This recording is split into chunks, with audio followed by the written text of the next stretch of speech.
Welcome to iDream media. So obesity ఊబకాయం సమస్య ఇబ్బంది పెడుతూ ఉంటుంది. ఊబకాయం వల్ల అనేక రకాల అనారోగ్య సమస్యలు వస్తాయి, లేదా ఏదైనా అనారోగ్యం ఉంటే కూడా ఒబిసిటీ వస్తుందని చెప్తూ ఉంటారు. అయితే ఈ ఒబిసిటీని, ఊబకాయాన్ని, బరువు ఎక్కువగా ఉండడాన్ని తగ్గించడానికి ఆయుర్వేదంలో చాలా చక్కటి టిప్స్ ఉన్నాయి, ట్రీట్మెంట్స్ ఉన్నాయి.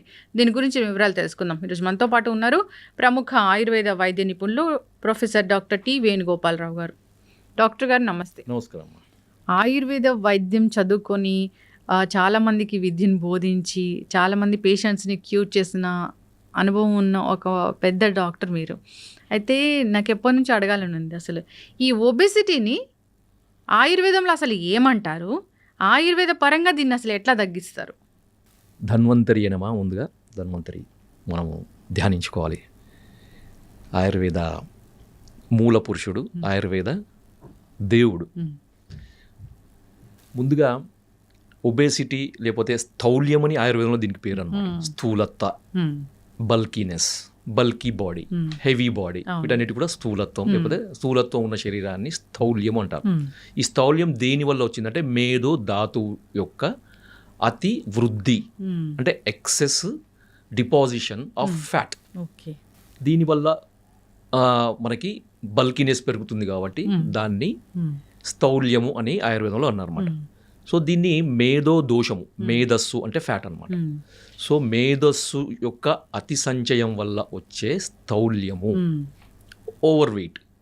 ముఖ్యంగా కొంతమంది చూడడానికి హెవీ వెయిట్ లేకపోతే చాలా భారీగా కనపడతారు, కానీ వాళ్ళకి ఫ్యాట్ తక్కువ ఉంటుంది.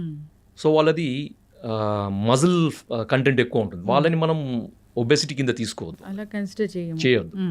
మేధో మాంసాది వృద్ధాత్ చలస్ఫిక్ ఉదరస్తనః. ఎవరికైతే మనకి బాడీ చెస్ట్ బాగా మనకి ఫ్లాబీనెస్, తర్వాత ఊగుతూ ఉంటుందో, తర్వాత తొడలు, చేతులు, తర్వాత పిరుదులు, ఇవన్నీ కూడా బల్కీగా అయిపోయి నడుస్తుంటే కదిలినట్టు, వేలాడినట్టు కనబడుతుంది. వాళ్ళని మాత్రం మనము స్థూలత్వం కింద తీసుకోవచ్చు. రెండోది, మనకి ఏదైతే ఎత్తును బట్టి, వయసును బట్టి ఉండాల్సిన బరువు కంటే ఎక్కువ ఉంటే కూడా మనము వాటిని మనకి ఓవర్ వెయిట్ కింద, ఒబేసిటీ కింద తీసుకోవచ్చు. సో ఒబేసిటీ కొరకు రకరకాల ప్రయత్నాలు చేస్తుంటాం. సో అవి ఎక్సర్సైజ్ పరంగా కానీ, మెడిసిన్స్ పరంగా కానీ, డైట్ పరంగా కానీ, ఈ 3 రకాల పద్ధతులను పాటిస్తూ చాలామంది ప్రయత్నాలు చేస్తుంటారు. సో కొంతమందికి రిజల్ట్స్ కనబడతాయి, కొంతమందికి కనబడవు. కానీ మనకు ఆయుర్వేదంలో ఈ ఒబేసిటీని డీల్ చేయడానికి రకరకాల పద్ధతులు ఉన్నాయి. దాంట్లో మెడిసిన్స్కి సంబంధించిన పద్ధతులు కూడా చాలా ఉన్నాయి. ఆ మెడిసిన్స్ కూడా చాలా ఉన్నాయి. సో దాంట్లో నేను దాదాపుగా ఒక 15 సంవత్సరాల నుంచి నా పేషెంట్స్కి ఒబేసిటీ అనేది, ఓవర్ వెయిట్ అనేది రీజన్ ఏదైనా ఉండదు. కొంతమందికి బై బర్త్ అంటే మనకి జెనెటికల్గా వచ్చే ఒబేసిటీ, రెండవది ఎక్కువ తినడం వల్ల వచ్చే ఒబేసిటీ, మూడవది ఏదైనా ఇతర కారణం వల్ల, ముఖ్యంగా థైరాయిడ్ లేదంటే పీసీఓడి ప్రాబ్లం, మెటబాలిక్ ట్రయాడ్ అంటారు అనమాట. PCOD, hypothyroidism, obesity. సో ఈ 3 కలిసి ఉండే రోగాలలో కూడా మనకి ఈ మందు ఇవ్వడం వల్ల చాలా అద్భుతమైన ఫలితాలు వచ్చినాయి. మందు ఒక మెడిసిన్, ఒక కాంబినేషన్ ఆఫ్ మెడిసిన్, అది మీకు అందరికీ చెప్తాను. మీరు కూడా తయారు చేసుకోవచ్చు, వాడుకోవచ్చు, నిరభ్యంతరంగా వాడుకోవచ్చు. ఇంకేం లేదు డాక్టర్ గారు, ఎటువంటి అంటే నాకు ఈ సీక్రెట్ ఫార్ములాని రివీల్ చేయడంలో నాకు ఎటువంటి అభ్యంతరం లేదు. మీకు కావాలంటే కూడా నాకు ఫోన్ చేయండి, నేను దాన్ని మీకు తయారు చేసింది ఇవ్వగలుగుతాను. సో దాన్ని చూద్దాం ఇప్పుడు అసలు దానికి ఏమేమి ఇంగ్రీడియంట్స్ అవసరం ఉన్నాయి అనేది. సో దీన్ని ఏమంటారు, ముందుగా దీనికి ఒక పేరు అయితే ఉంటుంది కదా ఆ కాంబినేషన్కి. దాన్ని యోగరత్నాకరం అనే గ్రంథంలో చెప్పిల్లు అనమాట. సో ఈ కాంబినేషన్ని దాన్ని ఫలత్రికాది చూర్ణం అని చెప్పారనమాట. త్రికాది చూర్ణం. ఓకే, ఈ పేరు గుర్తుపెట్టుకోండి. దీంట్లో ఏమేమి ఉంటాయి, దీంట్లో మొట్టమొదటిది త్రిఫలాలు, త్రికటకాలు ప్లస్ సైంధవ లవణం. సార్ మరి త్రిఫలాలు అంటే ఏంటి, త్రికటకాలు? త్రిఫలాలు అంటే చాలా మందికి తెలుసు, కానీ మళ్ళీ చెప్తున్నా. అది కరక్కాయ, తానికాయ, ఉసిరికాయ. ఓకే, త్రికటకాలు అంటే శొంఠి, పిప్పళ్ళు, మిరియాలు. త్రిఫలాలు, త్రికటకాలు, ఇవి 3 అవి 3 కలిపి 6 అయినాయి. సో దీనికి అడిషనల్గా 7వది సైంధవ లవణం. సో ఇవన్నీ కూడా ఒక్కొక్కటి మనకి ఈక్వల్ పార్ట్స్లో తీసుకోవాలి. ఉదాహరణకి శొంఠి 100 గ్రాములు, పిప్పలు 100 గ్రాములు, మిరియాలు 100 గ్రాములు, కరక్కాయ 100 గ్రాములు, తానికాయ 100 గ్రాములు, ఉసిరికాయ 100 గ్రాములు, సైంధవ లవణం 100 గ్రాములు. ఇవన్నీ విడివిడిగా పొడి చేసుకొని మళ్ళీ అన్ని కూడా ఈక్వల్ క్వాంటిటీలో కలిపి మీరు ఒక మంచి కంటైనర్లో పెట్టుకోండి, ఎయిర్ టైట్ కంటైనర్లో పెట్టుకోండి. మీకు మెడిసిన్ తయారైపోయింది, ఒక అద్భుతమైన మెడిసిన్, బ్రహ్మాండమైన మెడిసిన్.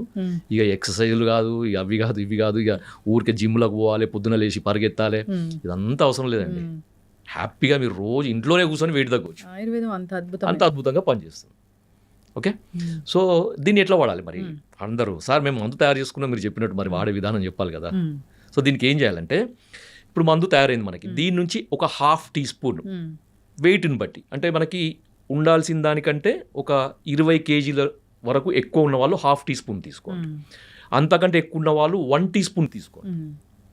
20 కేజీల లోపు ఎక్కువ ఉన్న వాళ్ళు 1/2 టీ స్పూను ప్లస్ దానికి ఒక 1 టీ స్పూను నువ్వుల నూనె కలపండి, మంచి నువ్వుల నూనె. ఓకే, కలిపి తీసుకోండి.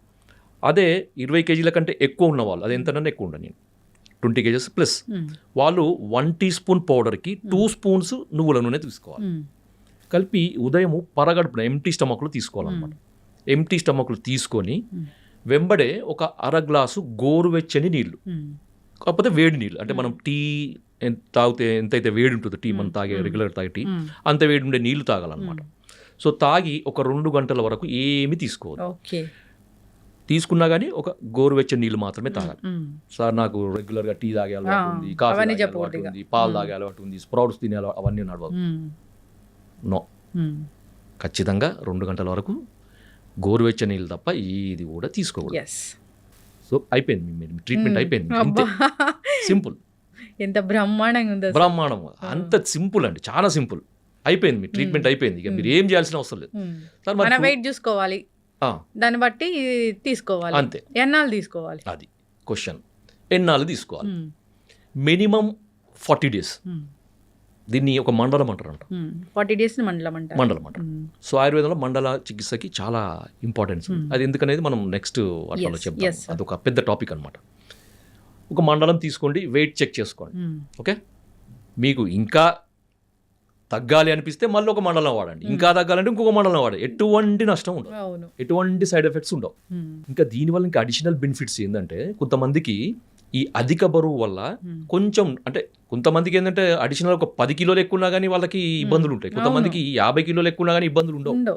50 కిలోలు ఎక్కువ ఉన్నా కానీ మెట్లెక్కి దిగడము, నడవడము, పనులు చేసుకోవడము, లేకపోతే వాళ్ళ డ్యూటీకి వెళ్ళి చేసుకుంటారు. వాళ్ళకి ఎటువంటి సమస్యలు ఉండవు. కొంతమందికి మధ్యలో పెరుగుతారు కదా కొంత సడన్గా, అంటే కొంతమంది డెలివరీ తర్వాత వెయిట్ పెరుగుతారు.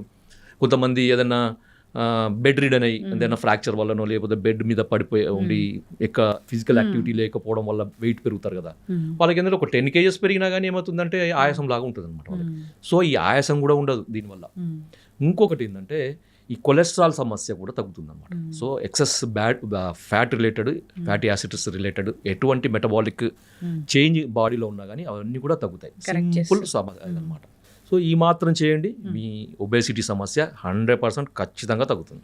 దీనికి కూడా ఇది మందే కదా, దీనికి పథ్యం ఉంటుందా? ఈ పథ్యం ఏంటంటే, మీరు ఈజీగా తేలికగా జీర్ణమయ్యే ఆహార పదార్థాలు తినండి. ఓకే, అంటే ముఖ్యంగా ఉడకపెట్టి చేసినాయి. అది ఏదైనా కానివ్వండి, ఇడ్లీ కానీ, లేకపోతే ఉప్మా కానీ, లేకపోతే మనకి సూప్స్ అంటారు కదా. ఇప్పుడు మనం సూప్స్ అంటున్నాం. కట్టు అంటే కంది కట్టు కానీ, పెసర కట్టు కానీ, శనగ కట్టు కానీ, సో కట్టు చారులు అంటారు మనకి. సో ఈ కట్టులు తాగొచ్చు. సో దాంట్లో కొంచెం సైంధవ లవణము, కొంచెము టేస్ట్ కొరకు మీరు నిమ్మకాయ రసం పిండుకోవచ్చు, కొత్తిమీర, లేకపోతే కొంచెం కారం కొరకు మిరియాల పొడి, నల్ల ఉప్పు, ఇలా మీకు జీలకర్ర పొడి, మీకు కాంబినేషన్ మీకు ఏది నచ్చితే, ఏ విధంగా మీకు టేస్ట్ నచ్చితే అవి కలుపుకొని మీరు తాగొచ్చు. ఒక పూట మీరు మామూలుగా భోజనం చేయొచ్చు, ఒక పూట మీరు ఈ కట్టుచారు తాగి మీరు రోజుకు 2 సార్లు మాత్రమే ఫుడ్ లాగా తీసుకొని మీరు చేసుకోవచ్చు. సో ఇట్లా చేయండి. మీరు ఏమైనా నీరసం అనిపిస్తే ఇంకా ఏమైనా ఫ్రూట్స్ కానీ తీసుకోవచ్చు. కొంతమంది ఉపవాసాలు అయితే అవసరం లేదు. ఉపవాసం పూర్తిగా కడుపు మాడబెట్టుకునేది, ఎండబెట్టుకునేది అయితే అవసరం లేదు. మంచిగా హ్యాపీగా తినండి, వెయిట్ తగ్గండి. ఈ రెండే నేను చెప్పేది. ఒకటి ఇన్ఫర్మేషన్ డాక్టర్ గారు, నిజంగా ఈ ఒబెసిటీ, ఊబకాయము, ఈ క్లినిక్ల చుట్టూ తిరగడము, తగ్గినట్టే తగ్గి మళ్ళీ పెరగడము, దానివల్ల మళ్ళీ కాంప్లికేషన్స్ రావడము. సో డైట్లు చెప్తారు, ఒకటేసారి డైట్ చేంజ్ చేసుకొని మళ్ళీ తగ్గి మళ్ళీ బరువు పెరిగే వల్ల మొత్తం మెటబాలిజం అంతా డిస్టర్బ్ అయిపోతూ ఉంటుంది. దానివల్ల రకరకాల అనారోగ్య సమస్యలు వస్తూ ఉన్నాయి. అట్లా కాదు, ఆయుర్వేద వైద్యులు ఉన్నారు, చక్కటి ఇన్ఫర్మేషన్స్ ఉన్నాయి వాళ్ళ దగ్గర, చక్కటి మందులు ఉన్నాయి వాళ్ళ దగ్గర. సో సంప్రదించాలని కోరుకుందాం. చాలా చక్కటి ఇన్ఫర్మేషన్ అండి ఇది. ఏం లేదు, చాలా సింపుల్, లక్షల ఖర్చు లేదు. అంతే. ఎందుకంటే ఇక్కడ మనకు జరిగేది ఏంటంటే, ఇక్కడ ఇది ఫ్యాట్ని తగ్గించే మెడిసిన్ కాదు. ఒకటి గుర్తుపెట్టుకోండి, ఎప్పుడైతే మనం ఫ్యాట్ని తగ్గించే మందు వాడతామో మళ్ళీ మందులు మానేసిన తర్వాత, డైట్ మానేసిన తర్వాత మళ్ళీ ఫ్యాట్ పెరుగుతుంది. అవును, ఇది ఫ్యాట్ మెటబాలిజంని కరెక్షన్ చేసే మెడిసిన్. అంటే మనం తీసుకున్న ఫుడ్ నుంచి ఎక్సెస్ ఫ్యాట్ కన్వర్షన్ కాకుండా మెటబాలిక్ ట్యూనింగ్, మెటబాలిక్ యాక్టివిటీని ట్యూన్ చేసే మెడిసిన్ అనమాట. ఎస్. సో అందువల్ల ఏంటంటే మనం తీసుకున్న ఆహారము ధాతు పరిణామం, మనకి టిష్యూ ట్రాన్స్ఫార్మేషన్ అని ఉంటుంది ఆయుర్వేదంలో. సో ఒక ధాతు నుంచి ఒక ధాతు, ఒక ధాతు నుంచి ఒక ధాతు, ఏదైతే ఎంత మోతాదులో ఎంత టైంలో కావాలో అంత టైంలో కరెక్ట్ కావడం వల్ల ఏమవుతుందంటే ఏ ధాతు కూడా ఎక్సెస్ కూడా స్టోర్ కాదనమాట, సంచయం కాదనమాట. సో అందువల్ల మెటబాలిక్ కరెక్షన్ జరుగుతుంది. ఎస్, ఖచ్చితంగా డాక్టర్ గారు చాలా చక్కటి ఇన్ఫర్మేషన్ అండి. అందరు ఫాలో అవ్వాలని కోరుకుందాం. మరి దీనివల్ల ఎసిడిటీలు అలాంటి ఇబ్బంది అలాంటి ఏమి ఉండవు, ఎందుకంటే దీంట్లో త్రిఫలాలు ఇవన్నీ ఉన్నాయి కదా. సో వీటి వల్ల ఎటువంటి నష్టం ఉండదు. చక్కటి ఇన్ఫర్మేషన్ అండి. ధన్యవాదాలు. ధన్యవాదాలు.